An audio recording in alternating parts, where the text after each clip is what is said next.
तर महाराष्ट्राप्रमाणेच बिहारमध्ये विधानसभा निवडणूक फिक्स करण्याचा भाजपचा डाव आहे। लोकसभेचे विरोधी पक्षनेते राहुल गांधी यांनी हे गंभीर आरोप केलेत।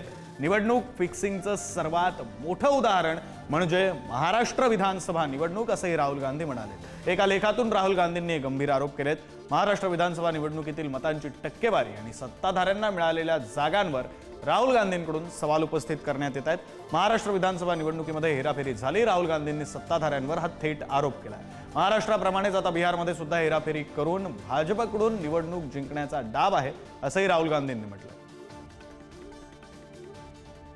हा आरोप यापूर्वी त्यांनी लावला। सप्रमाण निवडणूक आयोगाने यापूर्वीच्या निवडणुकात किती वाढले होते त्याच पद्धतीने आता किती वाढले सगळं सप्रमाण दिलं।